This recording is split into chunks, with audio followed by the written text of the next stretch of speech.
ang tunay na mandirigma, Kapitana Pekson. Parang hindi na ako marunong magsalita dito, ang daming tao. Hello! Naririnig ba niya ako dito? Sa batas ng pambansa! Batas ng pambansa! Nandito nag-oopisina ang mga buhaya! Alam ba ninyo yan? Sa iba't ibang panig ng Pilipinas! Dito sila nag-oopisina sa batas ng pambansa! Wala naman tubig dito, di ba? May tubig ba dito? May dagat ba dito? Bakit gustong-gusto nila dito pumunta sa SOR? Kasi dito nililimbag, dito inire-release, inaaprobahan ang pondo ng bansang Pilipinas. Alam ba ninyo yun?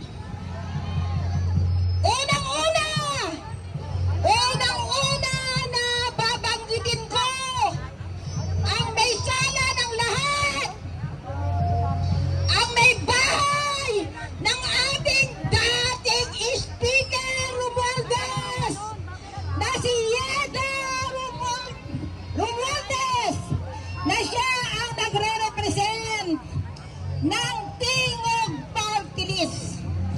Alam ba ninyo? Alam ba ninyo na merong committee ng accounts? Dito lang nyo maririnig.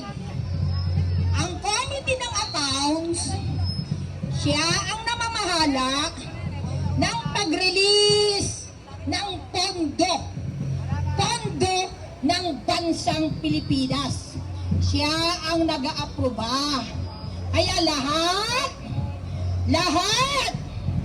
ng mga miyembro ng party list na sila ang may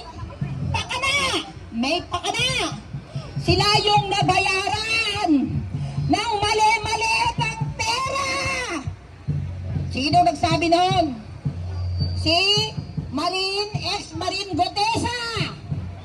Nakasama yung 18 na Marines na ang ating congressman Mike Defensor ay hinanapan ng kaso. Alam ba ninyo yun? Dahil siya ang naging dahilan para ibulgar ang maanumalya. Ano yung anomalya? Yung pondo natin noong 2023, pondo ng 2024, pondo ng 2025. Lahat ay ninakaw na lahat. Unang-una, ano yung unang ninakaw nila? Katulad natin na mga member ng PhilHealth.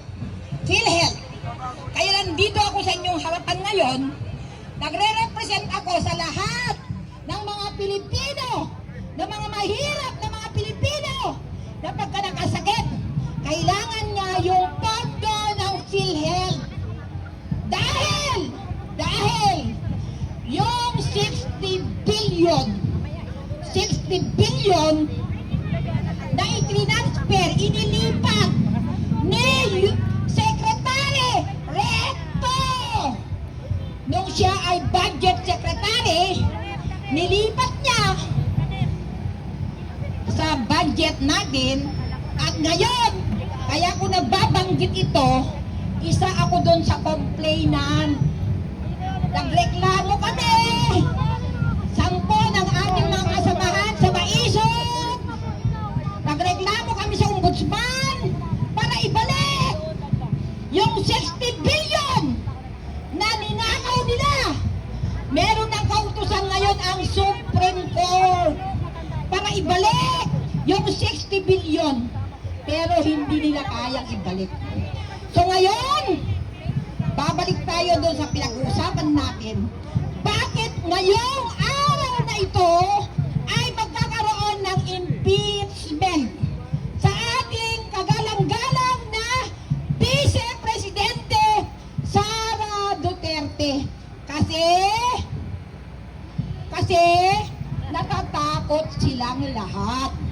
Natatakot silang lahat. Lalong-lalo na yung chairman ng Justice Committee dyan sa Congress na si Luisito. Natatakot sila na pag si Sara Duterte ay hindi ma-impeach, siya ang susunod nating Pangulo sa 2028. Alam naman natin lahat yon. Tama ba yun? Sang-ayon ba kayo na mawala, ma-impeach si BP Sara Duterte? So hindi tayo sasang-ayon. Kaya nandito tayo. Ipaglalaban natin ang karapatan. Hindi lang karapatan ng mga senior citizen. Hindi lang karapatan ng mga urban poor. Katulad natin na nandito sa National Government Center na kung saan pinangakuan tayo ng palupa noong 1987. Pero hanggang ngayon, sa pamagitan ng pamumuno ni President Rodrigo Roa Duterte na kinidnap, dinala sa daig, siya lamang ang Pangulo. Magmula noong 1987 na ipinaglaban, nagkaroon tayo ng batas, Republic Act 9207. Ano ibig sabihin nun?